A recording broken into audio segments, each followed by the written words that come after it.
So decidability and decision properties of the regular languages. Okay, so regular languages are the simplest class of formal languages and are accepted by the finite automata described by regular expression and generated by the regular grammar.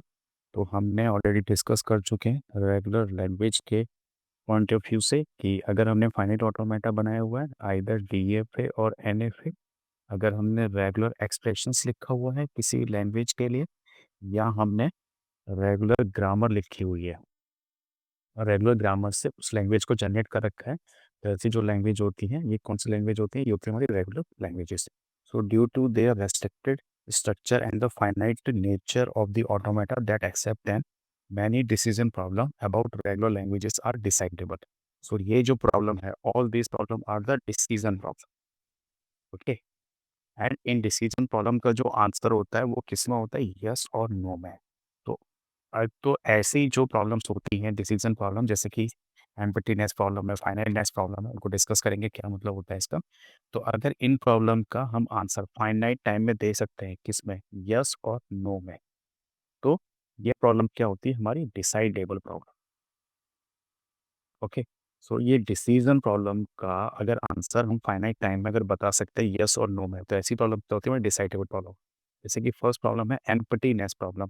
तो अगर कोई language है, ठीक है, so whether determine whether a regular language L is empty. तो आप क्या करेंगे, कैसे बनाएंगे, उसके लिए डीएफए बनाएंगे और आप देखेंगे कि इस लैंग्वेज की अगर कोई स्ट्रिंग इस डीएफए से क्या हो रही है, एक्सेप्ट हो रही है. ओके, और अगर नॉट एक्सेप्टेड, अगर वो इससे नॉट एक्सेप्टेड हो रही है, अगर आपने चेक कर लिया किसमें, लिमिटेड टाइम में. कैसे चेक करेंगे, जो स्ट्रिंग है वो हमारी क्या होनी चाहिए, नॉन फाइनल स्टेट पे नहीं जानी चाहिए. ठीक है, तो बेसिकली ये जो लैंग्वेज होगी ये क्या होगी हमारी, so this is the emptiness problem. Okay, तो ये एम्प्टीनेस प्रॉब्लम है कि ये जो लैंग्वेज की कोई स्ट्रिंग है वो हमारी क्या फाइनल स्टेट पे नहीं जानी चाहिए, जिसके लिए हमने डीएफए बनाया है. ठीक है, तो ये हो गई हमारी एम्प्टीनेस प्रॉब्लम. अगर इसको हमने लिमिटेड टाइम में चेक कर लिया, तो आंसर हम किस में देंगे, यस और नो में, और आंसर आता है हमारा किस में, नो में. यस, यस में, कि हमने इसको चेक कर लिया है कि यस ऐसी कोई भी स्ट्रिंग नहीं है जो फाइनल स्टेट पे पहुंच रही है. ठीक है, तो ये प्रॉब्लम क्या होगी हमारी, decidable decidable problem. Okay, next की बात करते हैं. नेक्स्ट है हमारी finiteness finiteness problem. So determine whether a regular language contains a finite number of string. तो यहाँ पर कोई लैंग्वेज है A to the power M B to the power N N comma M greater than less than equal to 100. तो मैंने आपको बताया था यहाँ पर एन और एम क्या फाइनाइट है, क्यों, क्योंकि 100 नंबर है. तो यहाँ पे कितनी स्ट्रिंग्स होंगी, 100 स्ट्रिंग्स होंगी. स्ट्रिंग है ज़्यादा होंगे यहाँ पर, बट एन और एम की क्या है, वैल्यू फाइनाइट है. तो ये हमने किस में चेक कर लिया, लिमिटेड टाइम में, लिमिटेड टाइम में चेक कर लिया. तो दैट्स वाई ये क्या है हमारी एक डिसाइडेबल प्रॉब्लम. नेक्स्ट देखते हैं मेंबरशिप प्रॉब्लम. मेंबरशिप प्रॉब्लम क्या है कि हमारे given string W and a parallel language L where determine whether W belongs to L. तो यहाँ पर मैंने कोई एक लैंग्वेज ले ली, L A to the power N B to the power M N in greater than equal to M. और यहाँ पर जो मैं एक स्ट्रिंग ले रहा हूँ वो ले रहा हूँ मैं ए बी. तो क्या ए बी इसमें लाई करती है, यस लाई करती है. तो ये क्या हो गई हमारी डिसाइडेबल प्रॉब्लम. ओके, और ये जो प्रॉब्लम्स होती हैं हमारी, इनको हम क्या बोलते हैं, इनको बोलते हैं हम डिसीजन प्रॉब्लम्स.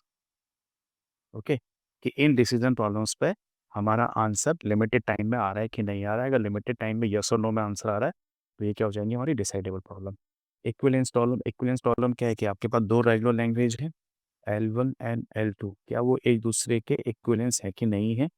तो क्या करेंगे, डीएफए बनाएंगे और देखेंगे, इसके लिए डीएफए बनाएंगे, इसके लिए डीएफए बनाएंगे, और देखेंगे कि सेम सेम स्ट्रिंग्स हमारी एक्सेप्ट होनी चाहिए. तो ये क्या है हमारा, इसको हम क्रॉस चेक कर सकते हैं. तो ये भी हमारी क्या डिसाइडेबल प्रॉब्लम. नेक्स्ट होती है यूनिवर्सल यूनिवर्सलिटी प्रॉब्लम.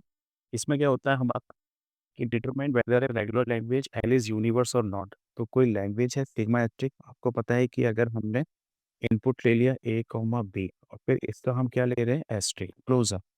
तो यहाँ पे क्या आएगा, ऑल कॉम्बिनेशन